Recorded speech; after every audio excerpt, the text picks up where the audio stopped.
Galera, bom dia, boa tarde, boa noite. Então, dando prosseguimento àquela partezinha que a gente estava trabalhando já sobre zoofisiologia, a parte de protozoários que a gente falou na aula anterior, sobre características gerais, características dos grupos e os quatro grandes grupos, né? A gente agora vai falar de uma parte que é uma das que mais cai em vestibular em relação aos protozoários, beleza? Essa parte em relação ao protozoário que cai pra caramba em vestibular são as protozooses, ou doenças causadas por protozoários.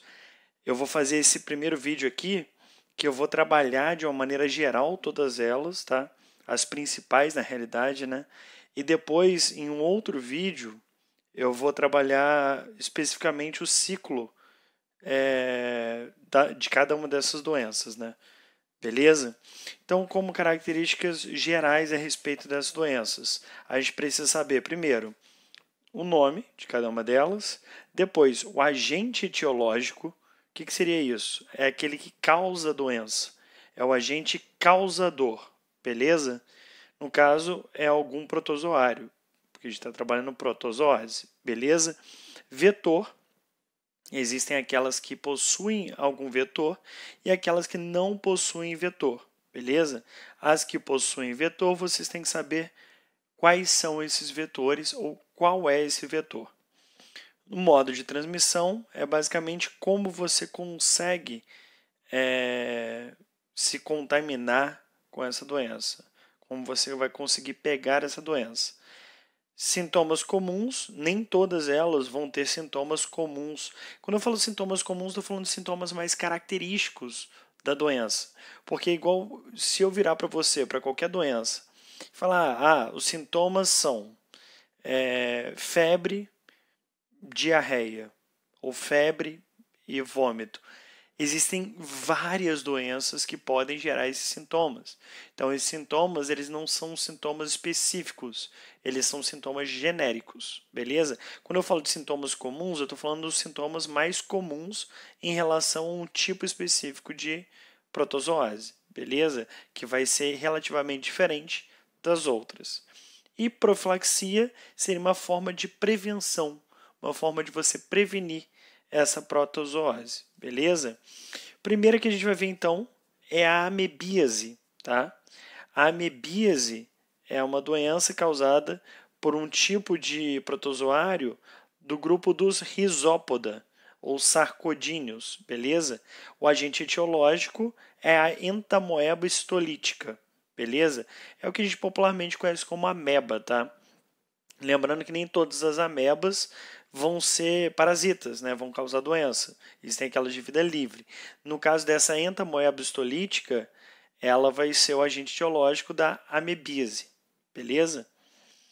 Não possui vetor, então como é que a gente consegue se contaminar com essa doença?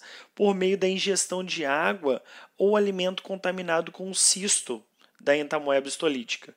Então, basicamente, se você se alimentar principalmente de frutas, verduras, legumes e outros alimentos que não são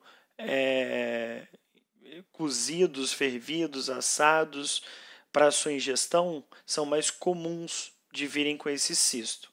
Beleza? Perdão, de virem com cisto não, de estarem com o cisto ainda quando você se alimentar, tá? Sintomas comuns: diarreia com sangue ou diarreia sanguinolenta, né? Dores abdominais e úlceras lá na região do intestino, beleza? Profilaxia: lavar bem os alimentos e filtrar a água antes de consumir, beleza? Basicamente uma higiene alimentar e uma higiene pessoal, beleza? Você lavar bem as mãos, lavar os talheres, pratos, qualquer coisa que entre em contato com os alimentos, tá? Nosso próximo aí é a giardíase, beleza? A giardíase é causada pela Giardia lamblia, beleza? E a giardia pertence ao grupo dos flagelados, os mastigóforos, beleza? Existem outro tipo de giardia, que não é a lamblia, que também pode acarretar uma giardíase, tá? Mas a mais comum é a lamblia. Também não tem vetor, beleza? Então, como é que a gente vai se contaminar? Também pela ingestão de água ou alimento contaminado com cisto, beleza? Os sintomas são similares ao sintoma da amebíase, beleza? Que é a diarreia sanguinolenta, dores abdominais e ulcerações lá no intestino, beleza? E também a profilaxia, como a forma de contaminação é a mesma, a profilaxia também será a mesma. Higiene alimentar, higiene pessoal, lavar bem os alimentos antes de consumi-los e consumir somente água filtrada ou fervida, beleza? Próximo que a gente vai ver aí é a doença de Chagas. Essa daqui, galera, eu vou até marcar para a gente aqui, ela é importantíssima. Vou botar esse asterisco aqui só para lembrar vocês. De todas as protozoáses, existem duas que são as mais importantes: a doença de Chagas e a malária. Não estou falando que as outras não são. Eu estou falando que de todas, as mais importantes são doença de Chagas e malária, tá? A doença de Chagas, quem vai causar essa doença na gente é o Trypanosoma cruzi, beleza? Esse Trypanosoma cruzi também é um flagelado, também pertence ao grupo dos mastigóforos, tá? E existe um vetor que vai transmitir essa doença para a gente, que é o triatoma, tá? Ou triatomídeo. Isso daí é um grupo de organismos que a gente popularmente conhece como barbeiro ou chupança. São aqueles hemípteros, né? É um grupo de insetos que a gente conhece também como Maria Fedor, João Fedorento. Esses nomes regionais vão variar, tá? Normalmente é aquele bichinho que você vê que você chama de percevejo também, beleza? Que em alguns casos eles soltam um odor bem característico como forma de defesa. Beleza? Como é que é a forma de transmissão? Como é que você vai se contaminar com essa doença? A forma por meio do vetor é por meio das fezes do barbeiro. Isso é importantíssimo, gente. O barbeiro, ele não vai passar esse protozoário para a gente por meio da picada. Quando ele pica, ele está se alimentando do nosso sangue, porque ele é hematófago, né? E para liberar mais espaço dentro do organismo dele, para todo aquele sangue que ele está sugando da gente, ele vai defecar. Quando ele defeca, as fezes ficam próximas da ferida ali, do local onde ele te picou. E como na saliva dele ele tem uma substância anticoagulante e uma outra substância anestésica, para que você não sinta dor durante o período que ele está se alimentando, quando passa o efeito dessa substância anestésica, você sente aquela coceira na região da picada. Quando você tem um ato de coçar, né? Você acaba empurrando as fezes desse barbeiro para próximo ou até mesmo sobre a ferida. Aí, quando existe o Trypanosoma cruzi nas fezes do barbeiro, ou seja, quando esse barbeiro está contaminado, esse Trypanosoma cruzi chega até essa ferida, cai na corrente sanguínea e começou aí um processo de infecção. Beleza? É importante lembrar, é importante até enfatizar, não é através da picada do barbeiro, é através das fezes contaminadas do barbeiro. Beleza? Também pode ser por meio de transfusão sanguínea, tá? Pela via placentária, ou seja, de mãe para filho, e através da ingestão de alguns alimentos contaminados também com protozoário, como por exemplo o açaí. Quando a gente moe o açaí, faz aquela pasta de açaí, que a gente come aquele açaí tipo um sorvete. Isso aí, obviamente, não industrializado. Estou falando de formas mais artesanais. O industrializado ele é mais difícil disso acontecer, tá?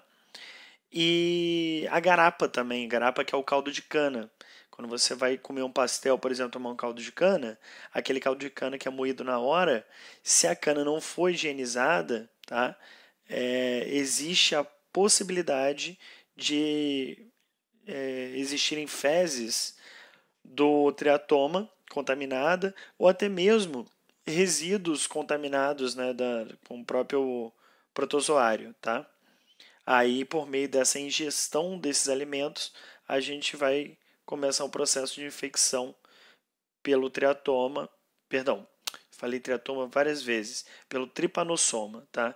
Triatoma vai ser o vetor, é aquele que vai transmitir para a gente o tripanossoma, tá? O tripanossoma quem gera a doença, tá? Beleza aqui então? São essas as principais formas de transmissão da doença. Sintomas comuns: um inchaço no coração que pode gerar um processo chamado de cardiomegalia, tá? Existem lesões na pele que são chamadas de chagas, como se fossem marcas, tá? Também chamado de sinais de romana. Tem um outro nome diferente assim. Esse outro nome nunca vi sendo cobrado.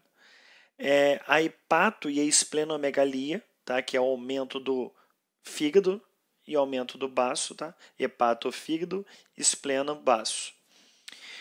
E existem outros sintomas que são mais sintomas genéricos, tá? Esses são os principais sintomas comuns a essa doença. Profilaxia, combate ao vetor. Sempre quando a gente vê alguma doença que existe um vetor, uma das profilaxias, e talvez a mais importante, vai ser o combate ao vetor, beleza? Se você combate ao vetor, você não tem como essa doença, ou pelo menos você vai reduzir o número dessa doença sendo transmitida até a gente, tá? Além desse combate ao vetor, colocar telas em janelas e portas da sua casa para evitar a entrada do barbeiro. E no caso de construções de pau a pique, aquelas casas de regiões mais rurais e ribeirinhas, você acabar com esse tipo de construção e construir uma casa de alvenaria, que você tem menos espaço para que o triatoma possa se esconder, né? Que o barbeiro possa esconder lá dentro, tá?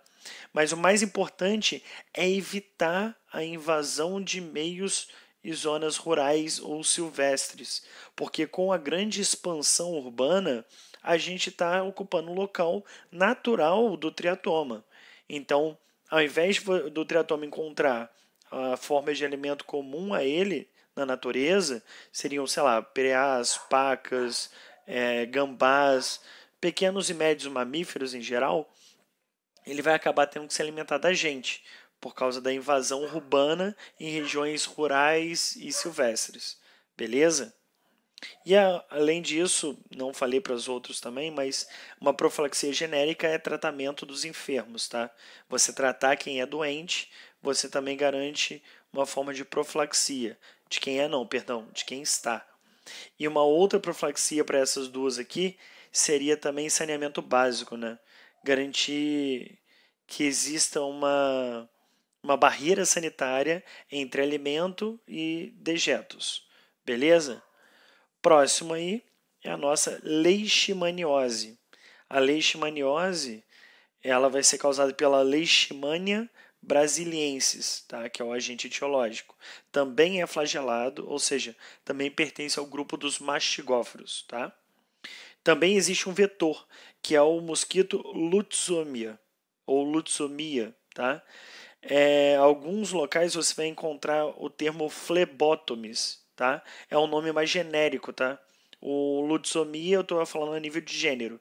Então, se eu subo a nível de espécie, eu encontro o grupo Flebotomis. Tem alguns autores que chamam de Flebotomis. Está no mesmo, Lutzomia ou Flebotomis. O nome popular desse mosquito é mosquito palha ou mosquito birigui. Beleza? Qual que é a forma de transmissão? Por meio da picada da fêmea do mosquito palha, que é esse mosquito aqui, Lutzomia. Beleza? Essa fêmea do mosquito palha, o mosquito pirigui, quando vai picar uma pessoa e ela está contaminada, ela vai transmitir a essa pessoa a Leishmania brasiliensis. Beleza? Só um parênteses, existe um outro espécie aqui de Leishmania, tá? A Leishmania brasiliensis, que causa leishmaniose, ela também é chamada de úlcera de Bauru, que é a nossa característica aqui do Brasil. Existe uma outra leishmania que é chamada de Leishmania tegumentar, tá? Que é a Leishmania brasiliensis, tá? Essa úlcera de Bauru. E existe uma outra chamada de Leishmania visceral, tá? Que é outro agente etiológico. Leishmania brasiliensis causa leishmaniose tegumentar ou úlcera de Bauru. A leishmania, que vai ser outro agente etiológico, não vai ser brasiliensis, causa uma outra leishmaniose, que é chamada de leishmaniose visceral. Qual que é a diferença? Essa leishmaniose tegumentar, ela gera úlceras cutâneas na nossa derme e nas nossas mucosas. A outra leishmaniose, que não é tegumentar, ela é visceral, essas úlceras não serão na pele, essas úlceras não serão na mucosa, elas serão em órgãos viscerais, beleza? Como o seu intestino, baço, fígado e assim por diante, beleza? Profilaxia, combate ao vetor e cuidado com cães. Por que cuidado com cães? Porque os cães eles são os reservatórios naturais dessa doença. O que isso quer dizer? Isso quer dizer que em ambientes rurais, principalmente, tá? Os cães eles são fontes, reservatórios desse protozoário. Por exemplo, na natureza você encontra alguns organismos que são reservatórios naturais de determinadas doenças. Por exemplo, como é o caso da febre amarela. A febre amarela é comum aos macacos, por exemplo. Macacos são reservatórios naturais. No caso da leishmaniose, podem ser cães e gatos, mas o mais comum são os cães. Aí um cuidado que infelizmente a gente tem que ter é que em cães que são reservatórios, né, aqueles que foram feitos testes e eles têm a leishmaniose, a gente tem que sacrificar, infelizmente. Beleza? E os outros combates, o profilaxo, perdão, as outras profilaxias são colocar telas em janelas e portas, uso de repelente, coisas normais para evitar o vetor, o agente transmissor. Beleza? Nosso próximo aí é a tricomoníase. A tricomoníase, ela é uma protozoose causada pelo Trichomonas vaginalis, tá? Esse Trichomonas vaginalis, ele também vai ser flagelado, ele também vai ser um mastigóforo pertencente ao grupo dos mastigóforos. Não existe um vetor para essa doença e a forma de transmissão é por meio de contato sexual. É o que a gente chama de uma DST ou IST, né? O termo DST está caindo em desuso e a gente está atualmente utilizando o termo IST. DST é sigla para doença sexualmente transmissível, IST é sigla para infecção sexualmente transmissível. Beleza? Alguns dos sintomas, quando eles estão presentes, né? Porque nem sempre vão estar presentes, ele é mais comum nas mulheres, não é tão comum nos homens, o sintoma e não a doença, tá? Os sintomas seriam uretrite, tá? Que seria uma infecção ali da uretra, prurido, tá? Que é um corrimento, e leucorreia, que seria esse corrimento, mas de uma cor esbranquiçada, leitoso, beleza? Esse prurido seria um corrimento com um cheiro forte, característico, né? Um odor mais, digamos, mais forte do que o comum. Na profilaxia, seria o uso de preservativo durante relações sexuais e também o tratamento dos doentes. Beleza? Quase acabando, hein? Esse é o penúltimo. Temos aí a toxoplasmose, tá? O que é a toxoplasmose? Também conhecida como doença do gato. O agente etiológico vai ser o Toxoplasma gondii, tá? E vai pertencer ao grupo dos apicomplexa, os esporozoários, beleza? Aqueles que não têm estrutura de locomoção, tá? Também não existe um vetor, tá? Alguns autores colocam como se o gato fosse o vetor, mas está errado isso daí, porque não é uma transmissão direta do gato para a gente, tá? A gente pode se contaminar por meio de contato com o gato, mas ele não é o vetor da doença, tá? Porque na maioria das vezes a gente se contamina com a ingestão de água ou alimentos com o cisto. Novamente, se existe o cisto desse protozoário em alimentos, em água, até mesmo em objetos que a gente leva, principalmente a boca ou a mucosa, existe a probabilidade de contaminação aí, beleza? Os sintomas na toxoplasmose são sintomas raros, tá?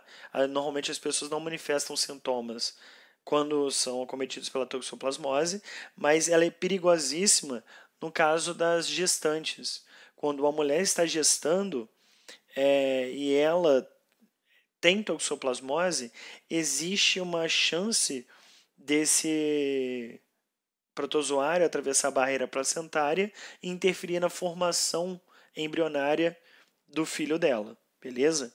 Pode vir a ocorrer problemas relacionados à visão, tá? A formação do olho, pode gerar problemas relacionados à formação nervosa, neurológica, e em casos extremos pode gerar até o aborto, beleza?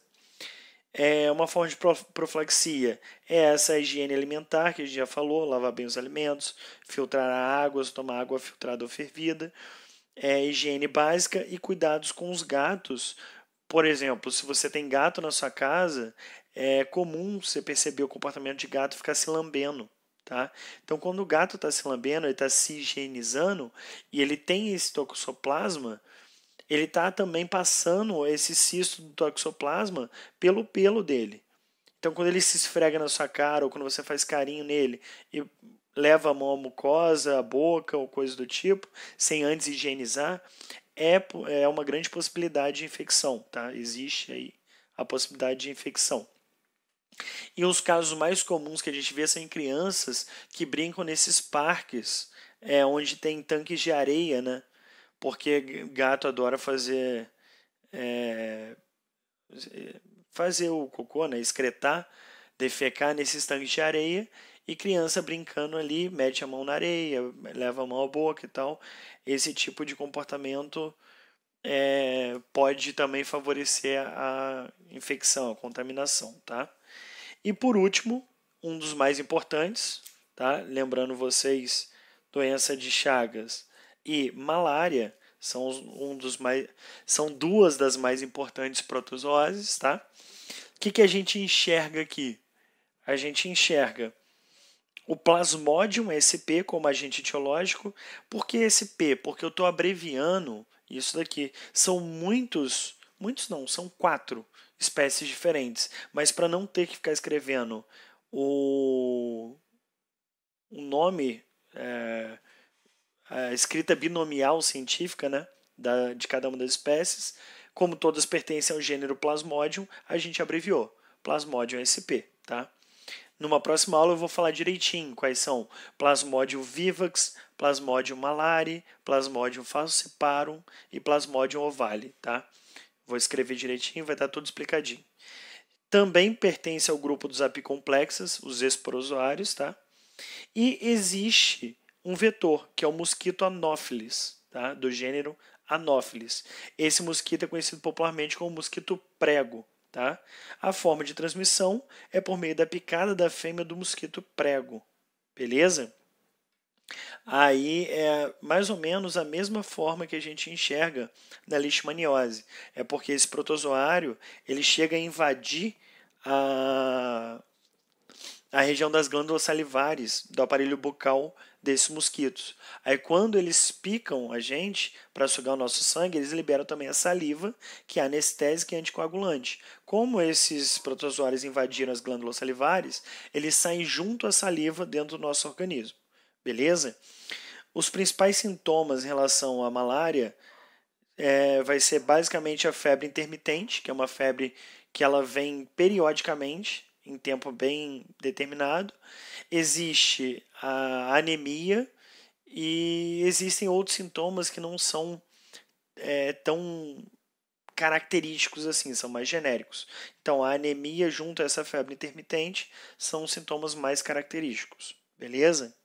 Aí vocês vão ver mais para frente, quando eu falar de cada um desses plasmódios dessa espécie aqui, que você vai ver que um é chamado de febre terçã, o outro é chamado de febre quartã, aí existe febre terçã benigna, maligna, e eu vou explicar isso tudinho, beleza?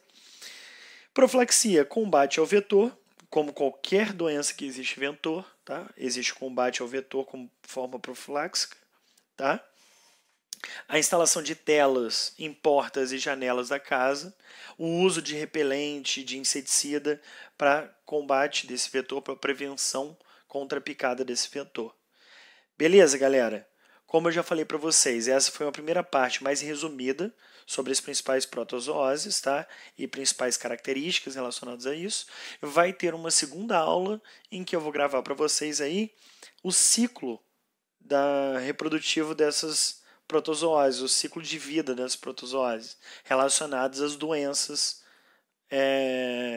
que a gente desenvolve, né? Quando a gente é infectado por algum protozoário desse. Beleza? Fechar por aqui. Um grande abraço aí para vocês e bom estudo.